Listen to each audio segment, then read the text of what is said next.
This podcast is sponsored by nobody. Hey dudes, welcome to Splat from the Past, the only 80s themed horror and sci-fi show where things could get totally radical. Now today, I will be welcoming one of the great drummers of any hair metal 80s band, and I am talking about Greg D Angelo. Greg, of course, was the drummer for White Lion. He was with them throughout their success years in the late 80s, early 90s. Then he went on to join other bands like Stephen Percy's band, Leonard Skinhead, Pirates of Venus, and so forth. I'm going to have him on the show today, and we're going to talk about all of that stuff. Talk about anything he's recording or working on during quarantine, and the future of live shows and all that stuff. And it's going to be pretty fucking sweet. It's 420, and I'm celebrating rock and roll today. So, here is my interview with Greg D Angelo. Hello? Good afternoon, Greg. Welcome to the show, sir. Oh, hey, how are you? I am great. How are you? Good. This is such a great honor. Thank you for taking the time today. It's my pleasure. So, going back in time, at what age did you start gravitating toward music? Well,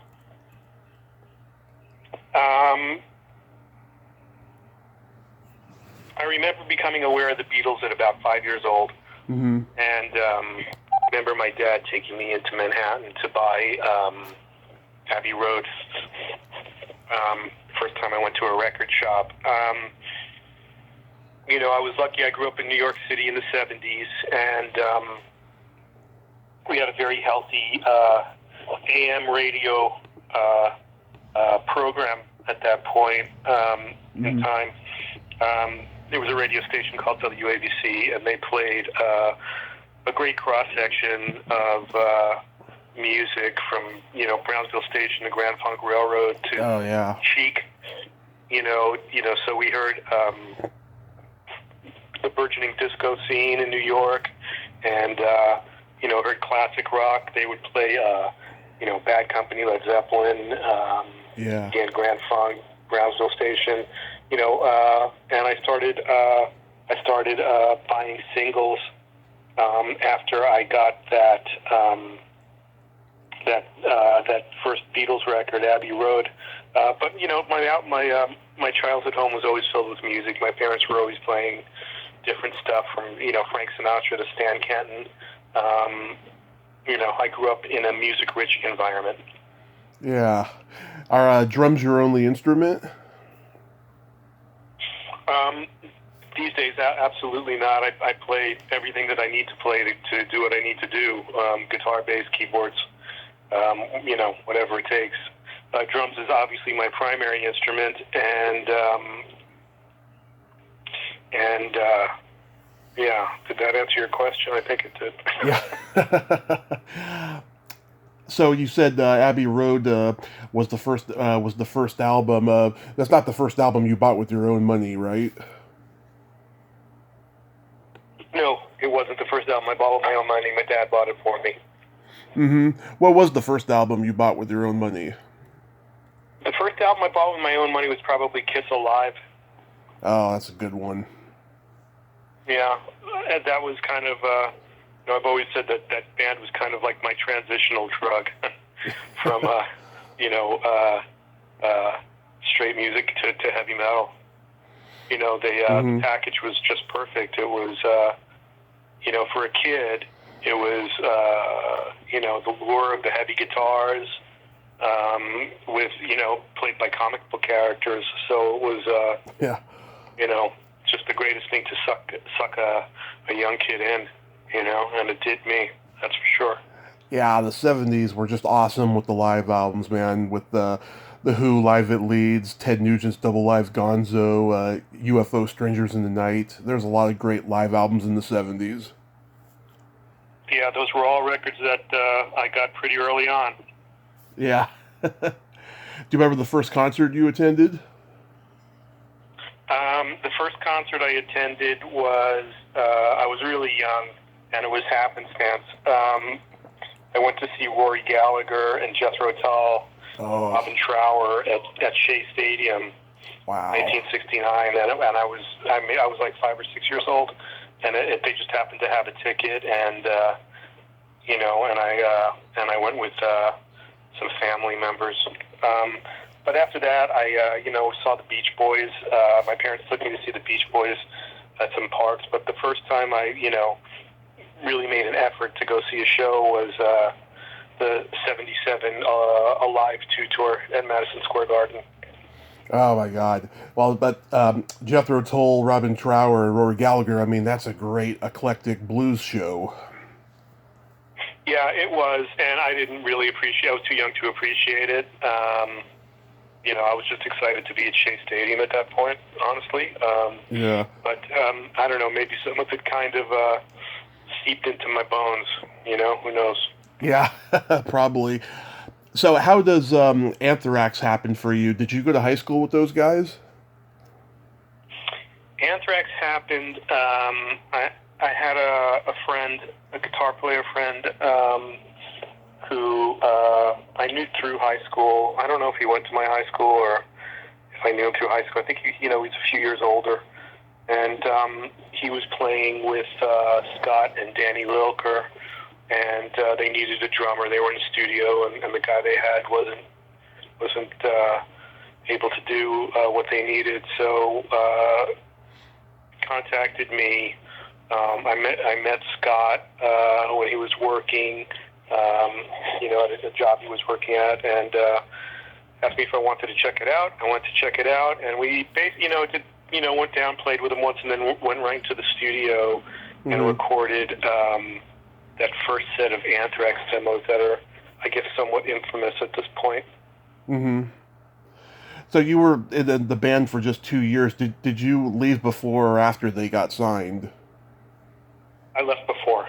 Left before. Did you just realize that you wanted to play a different kind of metal than what they were playing?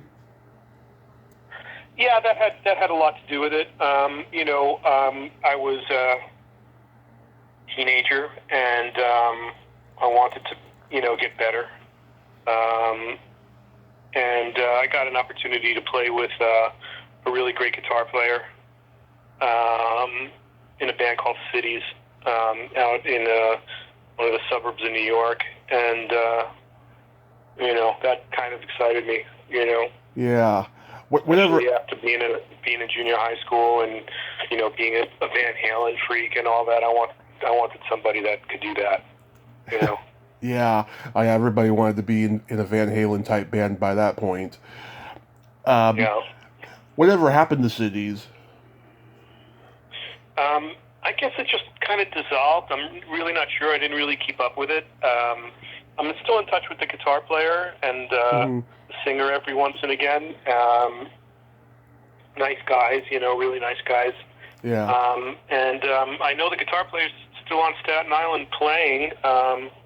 His name is Steve Maranovich. He's a great guitar player, still a great guitar player. I'm not sure what happened to the band, though. I don't know. I know they're not playing together any longer, but yeah, I'm not sure why. Huh. Speaking of great guitar players, you played on Jack Starr's Burning Star album, Rock the American Way. I did, yes. That's a great record. I mean, he's an underrated Axeman. What was it like working with him? Well, Jack was a local Long Island guy, and had a bit of a reputation. He had a band called Virgin Steel that Anthrax played with a couple of times. Mm-hmm. I think that's how I got to know him, and he asked me if I would come play on his record, and I did. Myself and Bruno Ravel from Danger Danger, right, and some other guys, and it was basically a week or two. We didn't really. It wasn't any long kind of relationship, but I ran into Jack not too long ago, and it was good to see him and say hi and all that kind of stuff. Yeah, you never went on the road with him, though. No. Okay. So how does White Lion come into play for you? White Lion comes into play, I don't know, I guess really through process of elimination more than anything. I became aware, a lot of different things happened at once. I became aware that the band was looking for a drummer. Around that same time, I also saw an ad in the Village Voice where they had advertised where they were looking for a drummer, and I had answered the ad. And at the same time, the guys that managed White Lion owned the club L'Amour in Brooklyn, and Anthrax had played there a couple of times, and they told me that they were trying to get a hold of me as well. So anyway, we through all those different avenues, I was able to get in touch with them, and I think I was one of the last guys in. They auditioned a ton of guys, and played a few times, and it worked out. And they had recorded their first album for Elektra, but for some reason, Elektra did not distribute the album. Grand Slam did. That's right. That was, and that took many years. That wasn't an instantaneous event, or series of events, I should say. The band recorded the Fight to Survive record, and for whatever reason, Elektra decided to shelve it. Which is a bummer, especially for a band that's excited to get their work out. And the rhythm section left. They got Dave Spitz to play bass, and they got me to play drums, and we started touring for that Fight to Survive record up and down the East Coast, and then got word that Grand Slam was able to get the rights from Elektra, and wound up releasing it as an independent record in the States. Wow. And I know you got to be in the video for Broken Heart, but did you appear with them in the Tom Hanks movie The Money Pit? No, that was before my time. That was just before your time, okay. So you guys get signed to Atlantic. Michael Wagner is coming off of producing bands like Dokken and Metallica, and I think he really brought out the strengths in the band, in you guys. Did you feel during the recording that there was going to be something special about the record and success was going to be on the horizon? Well, I was 20 years old, and I just kind of figured that, you make a record and everybody loves it and it goes cold. And luckily the universe was being kind, and it worked out, and that's exactly what happened. And, we had a very successful first record, and was very lucky that everything lined up to make that happen. Yeah, I mean, this is like right at the height of so many huge bands at that point, making it big in what they call the hair band scene with Motley Crue and Bon Jovi and Dokken and so many other people. Are there any songs on the record that you like the most? On the Pride album? Yeah, on the Pride album. Well, I really like Wait. I thought Wait was a great song.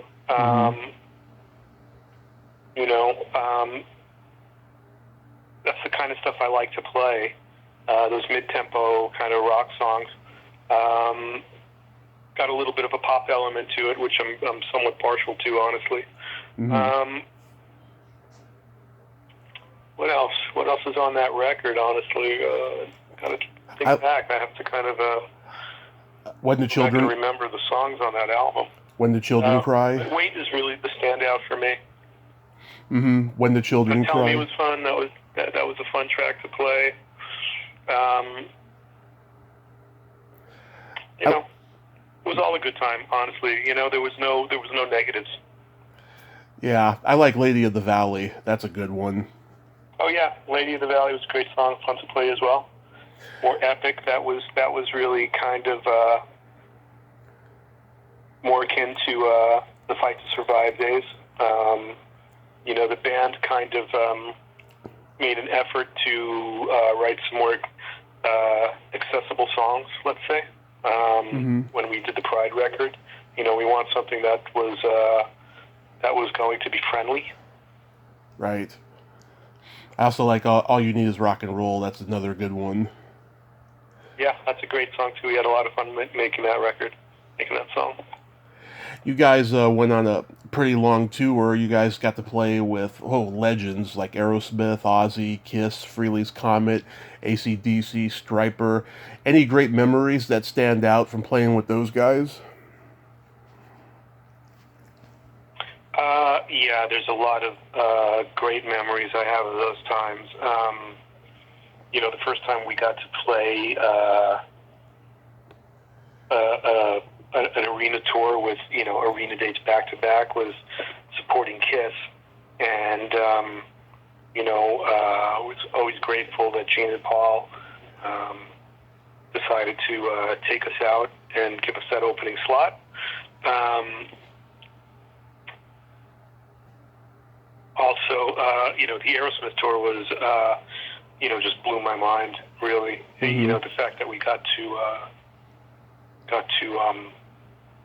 open for, guys whose records I just kind of, constantly listened to when I was in junior high school and high school. Yeah, idolized. Yeah. It was, for me, the exciting thing was I got to see Aerosmith every night, which was, and I got to know the guys in Aerosmith, which is just incredible. AC/DC as well on that first tour. We played some of the biggest shows we ever played with them, multiple sold-out nights at arenas. We're very fortunate to play in front of their crowd as well, and and got to know the guys in AC/DC a little bit, and it was a real treat, real amazing experience. AC/DC was going through a weird time at that time. Wasn't that when Malcolm was in rehab and the nephew was filling in? That's right. Yeah, Malcolm wasn't present. I wasn't sure why, but yes, his nephew filled in and played great. Did you ever get to meet him later? Malcolm? Yeah. No, I never got to meet Malcolm, unfortunately. I heard he was a sweet guy. Well, they were all sweet guys. I wouldn't doubt it. Yeah. Simon was playing drums, and he's still a good friend. Yeah. Yeah, nothing but positives. Did you guys ever play the Sunset Strip clubs like the Roxy and the Rainbow and the Whiskey? Well, the first show White Lion ever did in LA was at the Roxy. And we had already gone gold by that point, by the time we got out to California to perform. So that was the only strip date we ever did, really. And it was kind of funny because, I have a lot of friends in a lot of different bands that came up in the LA scene, and they all kind of give me a little bit of grief every time I tell them that, oh yeah, by the time we played the strip, we were gold. But, that's not, we cut our teeth in New York between Boston and Washington, D.C. We spent years just going up and down playing that circuit. Yeah. Did you guys ever see Motley Crue around?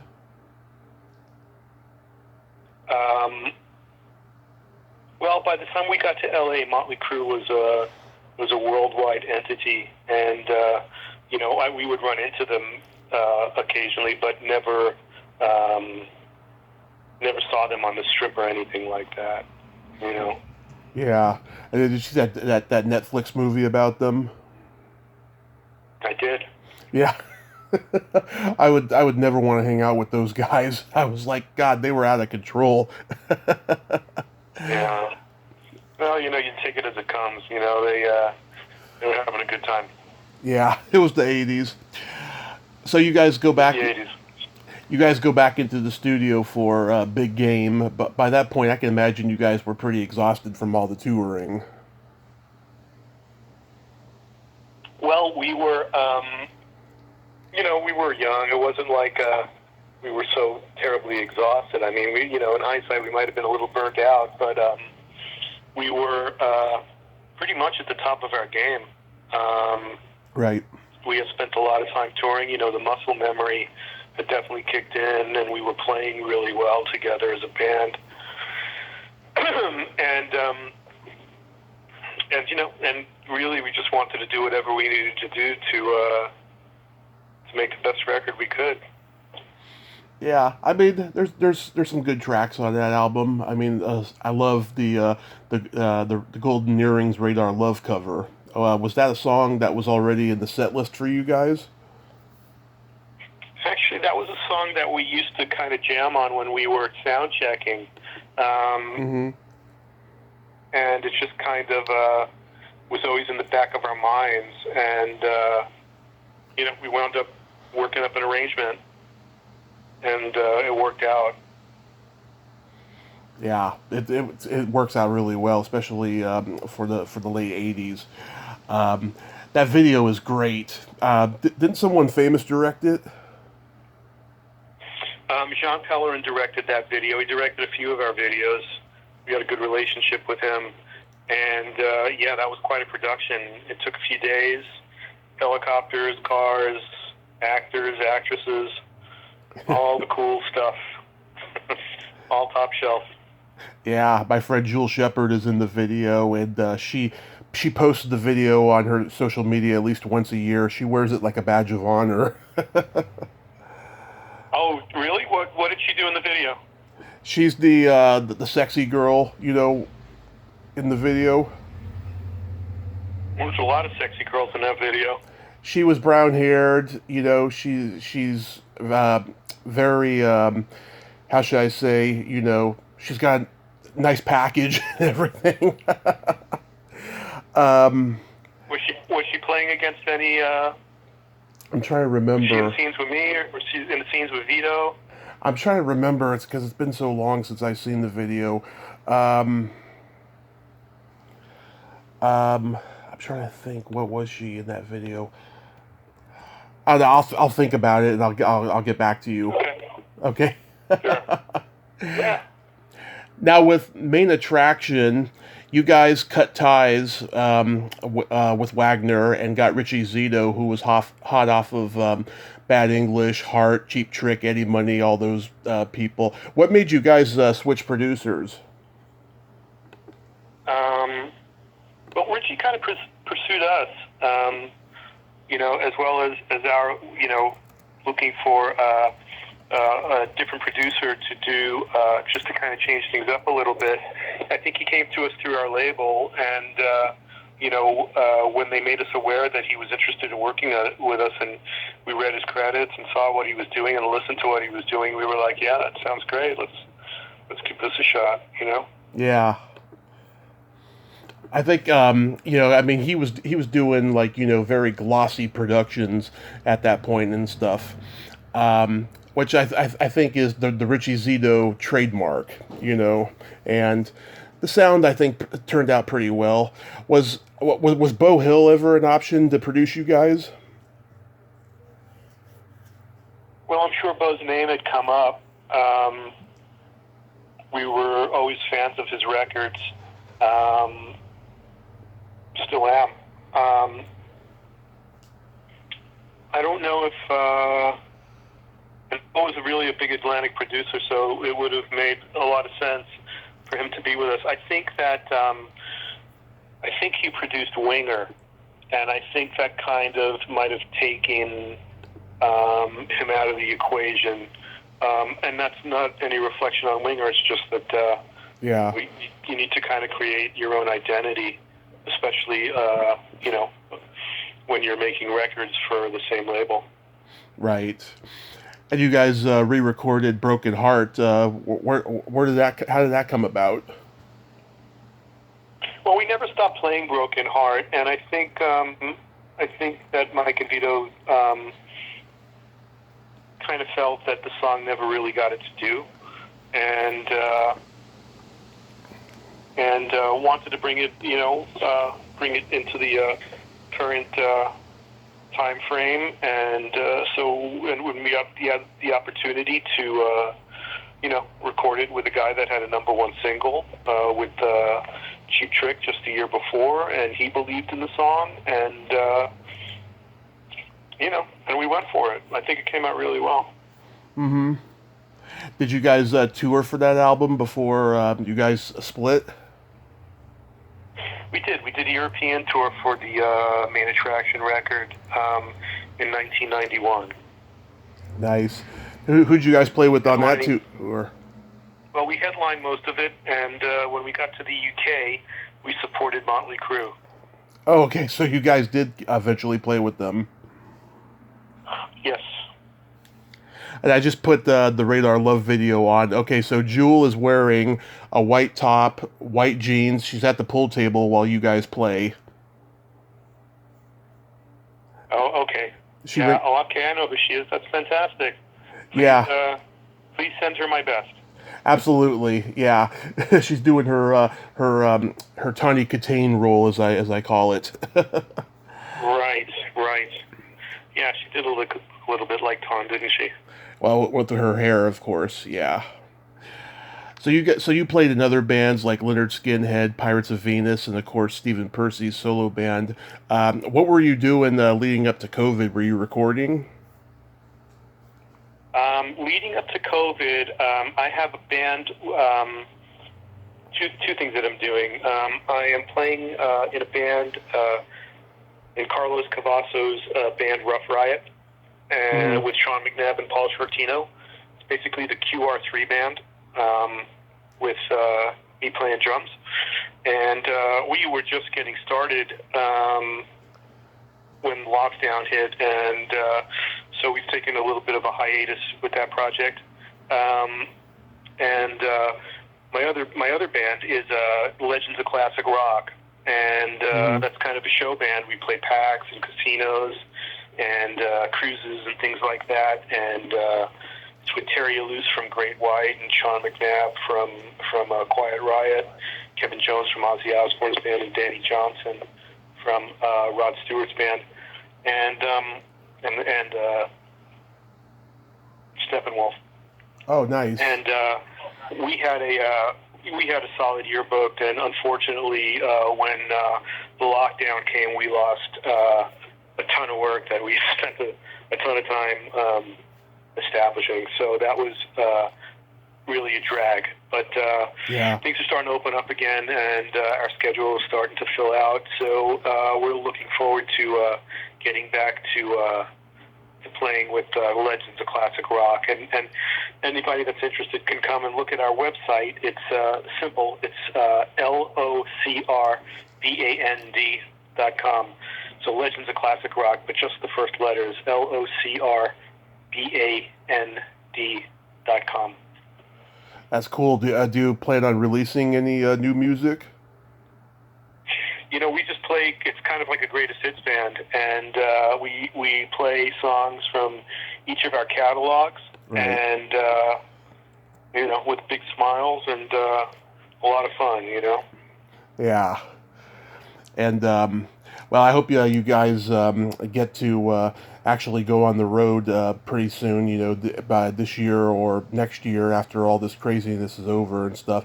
If you guys, are playing around California, I'll definitely come out and see you guys.